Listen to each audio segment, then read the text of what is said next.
कहानी पढ़ रहा है। ठीक है, अब इसमें थोड़ा सा ऑब्जेक्ट बढ़ गया।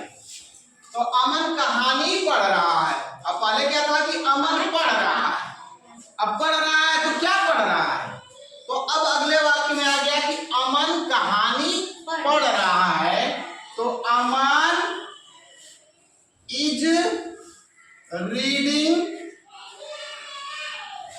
Story.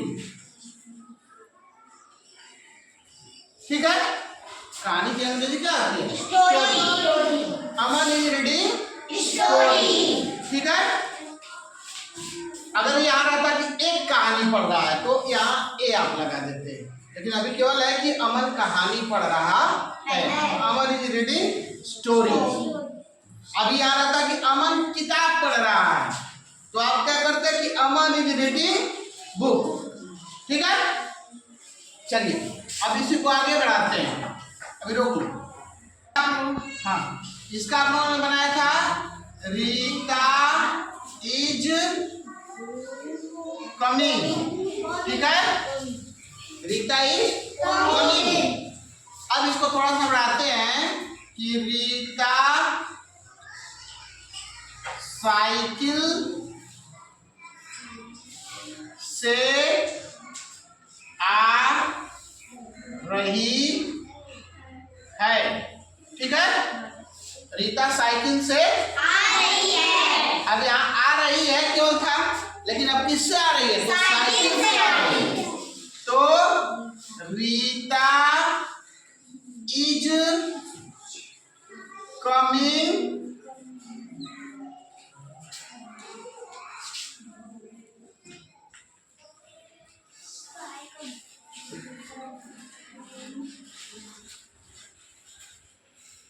With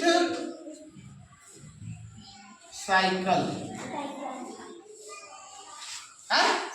Rita is coming with cycle. Cycle से आ रही है या साइकिल के साथ आ रही है। ठीक है, तो अभी रोको। ने क्या लिखा है? Meera is dancing. ठीक है, अब थोड़ा सा ये वाक्य बढ़ गया कि अगर नाच रही है तो कहाँ नाच रही है? कोई ऐसी पर्टिकुलर जगह जहाँ पे वो नाच रही है। तो मीरा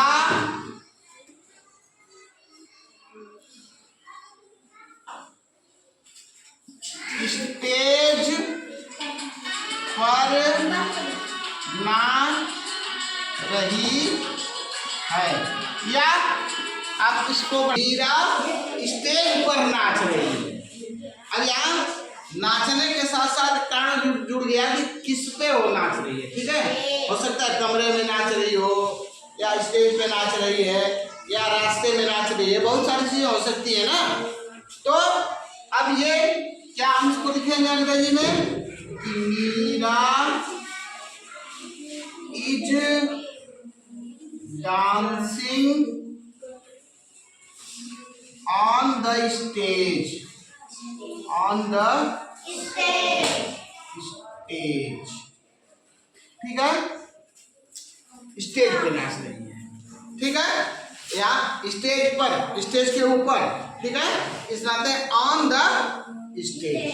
ठीक है, तो हम लोग आज यही बढ़ाएंगे कि एक सिंपल सेंटेंस था, अब थोड़ा सा उसमें हम बढ़ा करके उसके कारण को बढ़ा करके और थोड़ा सा हम आगे हम लोग बढ़ेंगे। ठीक है, तो चलिए सभी लोग तैयार हुए, पहले अपनी कॉपी पेन निकाल लीजिए और जितना वाक्य अभी हम लोगों ने पढ़ा है इसको पहले आप राइट डाउन कर लीजिए, फिर हम आगे इस पे बात करते हैं। ठीक है।